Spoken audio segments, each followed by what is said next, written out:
Magandang hapon po sa inyong lahat mga mamish at samahan niyo naman ako sa panibagong araw. Tinry ko nga tanggalin itong sampayan namin dito sa likod ng pintuan pero hindi ko na nga matanggal. Alas 4 na nga ng hapon yan mga mamish kaya naman nakapag-decide na nga din ako na maglinis na rito at tinanggal ko na nga muna yung banig at nagwalis na nga din ng dahan-dahan. Kumuha na nga ako ng tubig at nilagyan ko nga lang ng konting powder too at kinuha ko nga lang yung basahan sa kusina. At pinunasan ko na nga dito sa kwarto namin at hindi ko na nga din napunasan yung Durabox namin. Dahil nung nakaraan nga ay napunasan ko no. Tinanggal ko na nga muna yung mga unan dito para mapunasan din yung ilalim no. Buti na nga lang, bising-bising nga yung dalawang junakis ko sa kusina habang naglalaro. Pagkatapos ko nga pinunasan tong floor namin ay pinunasan ko na nga din tong banig at medyo matagal nga bago matuyo. Kaya naman hindi ko na nga muna yung electric pan na tinutok ko na nga muna sa mismong floor. After ko nga pinunasan tong banig ay inayahan ko na nga munang matuyo at bago ko nilagay yung higaan namin. Hindi ko na nga pala tinanggal yung pinaka-cover nga ng foam namin. At pinatungan ko na nga lang ng bedsheet at pinalitan ko na nga lang yung mga punda namin. Pagkatapos ko nga pala nakapaglinis dito sa kwarto namin ay nilinis ko na nga din pala tong ref namin dahil almost 3 months na yata hindi nalilinis. Simula nga nang dumating to mga mami siya, hindi ko na nga din to nalinis pero hindi naman nga din marumi. Pinatay ko na nga muna sandali tong ref namin bago ko nga nilinis to. At tinanggal ko na nga muna yung mga laman nito at kokonti lang din talaga. Bali heto nga lang yung mga pagkain nga ni Tyler at konting ulam. At dahil kokonti na nga lang yung laman ng ref ay tinanggal ko na nga muna at nilinis no. At inayos ko na nga muna yung mga tinapay nga ni Tyler at nilagay ko na nga dito sa ref. As in wala na nga talagang laman tong ref namin at baka naman, char. Tinanggal ko na nga muna yung mga laman dito at pinunasan ko na nga din to at hindi ko na nga naitanggal. Pagkatapos ko nga pala pinunasan ay binalik ko na nga din yung mga ulam namin dito at kokonti lang din talaga yung stock namin. Oh, baka naman, char. Pagkatapos ko nga nakapaglinis sa kwarto at yung ref namin ay binalikan ko na nga din yung kalat dito sa kusina dahil tapos na nga yung dalawang junakis ko. Pating na nga pala sa baldo ng mga oras na nga yan, kaya naman nagligpit na nga rin ako dito at inugasan ko na nga yung mga pinagkainan namin. Inayos ko na nga muna yung nakalagay nga dito sa lamesa. At binalikan ko na nga pala itong hinuhugasan ko dahil napakarami. Hindi ko nga nahugasan to kanina mga mamish after ko nga nakapagluto at kumain. Nung time na yun mga mamish ay natulog na nga si Bunso kaya naman binantayan ko. Napahaba nga yung tulog ni Bunso kaya naman hinayaan ko na nga muna at bumawi na nga din siya sa pagkakatulog. Dahil pagka iniiwan ko nga siya mga mami siya ay bigla na nga lang nagigising kaya naman hindi nakakatulog ng maayos. Kaya naman ang ginawa ko nga ay binantayan ko na nga muna si Bunso bago ko nga gawin itong mga gawaing bahay. Tinawag ko nga si Tyler ng mga oras na nga niyan kaya naman pinaligpit ko na nga yung mga laruan niya kaya naman hetong at binalikan ko na nga din yung hinuhugasan ko. Every time talaga pagka nandito nga ako sa kusina at nakikita ko nga nakalat-kalat nga yung mga laruan niya ay pinapapulot ko no. Dahil nung nakaraan nga mga mami hawak ko nga si Bunso at muntik na nga din kaming matumba. Dahil hindi ko nga napansin yung laruan nga ni Tyler na kalat-kalat. Kaya naman every time talaga pagka hindi na nga niya gagamitin yung mga laruan ay pinapapulot ko no. Mahirap na nga mga mamis pagka na-slide pa kami. Madalas pa naman pagka tapos na nga si Tyler ay sabog na nga yung mga laruan niya kaya naman hindi ko napapansin. Pagkatapos ko nga pala nakapaghugas ng plato ay hinugasan ko na nga pala yung mga lagayan namin sa ref. At itatabi ko na nga muna pagka may budget nga ay dun ko na nga lang din ilalabas. Sinabay ko na nga pala yung mga nakalagay nga sa ref kaya naman heto at sinabunan ko no. Dadalawang piraso nga lang to mga mamish at hindi naman nga gaanong marumi. Ginamitan ko na nga ng palanggana yan mga mamish at pinuno ko na nga muna yung tubig bago ko nga hinugasan tong mga to. Dahil hindi na nga kasya sa mismong basket ay nilagay ko na nga muna sa tabi ng Durabox. At tinanggal ko na nga muna yung nakabasket nga at hinugasan ko na nga yung mga kaldero namin. Grabe talaga pagka hindi ko nga hinuhugasan yung mga platuhan namin after nga namin kumain ng tanghali ay ganito na nga katambak pagkagabi. Mga oras na nga to mga mamish ay pinapatulog ko nga si Bunso kaya naman hetong at naririnig nyo. Antok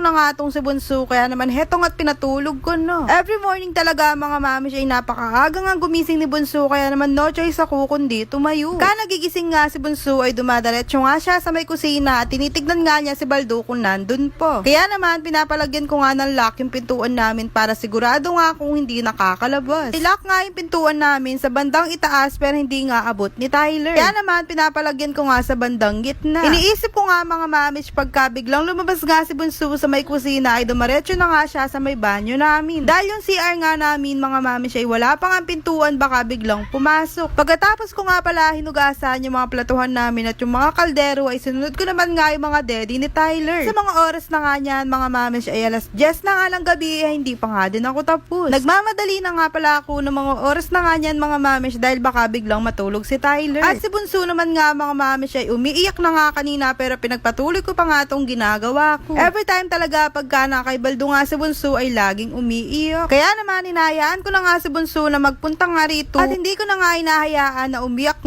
si Bunso pagkagabi. After ko nga pala hinugasan itong mga daddy ni Tyler ay sinunod ko naman nga itong mga letters na binigay nga sa amin. Para naman nga kinabukasan nga ay magamit na nga ni Tyler kaya naman dali-dali ko na nga din tong hinugasan at sinabon nun. Mukhang bago pa nga itong mga to kaya naman dali-dali ko na nga din tong nilagay sa may basket. After ko nga pala hinugasan itong mga daddy at mga platuhan namin eto nga at nilagyan ko na nga na mainit na tubig. Kinabukasan naman nga mga mamish ay dali-dali na nga din kinuha ni Tyler itong mga to at nilagay na nga yung bawat letro. Heto nga pala yung mga puzzle nga na binigay nga sa amin. Mga oras na nga niyan mga mamish ay naligo na nga pala si Bunso at nagsaing na nga din ako ng mga oras na yun. At dahil luto na nga yung kanin namin ay nagluto na nga din pala ako ng tinola at hindi ko na nga pala in-slice yung manok. Pinakulo ko na nga muna itong manok bago ko nga ginisa sa bawang. Hindi na nga pala ako gumamit ng sibuyas para tipid. Nilagyan ko nga lang pala ng magic sarap at konting patis. Pinuhos ko na nga pala ay pinaguluan kanina at pagkatapos nga ay okay na nga yung lasa ay nalagay ko na nga pala yung dahon ng sili. Isipan ko na nga din labahan itong mga damit ni Bunso dahil wala na nga talaga siyang damit. Yun lang, salamat! Bye!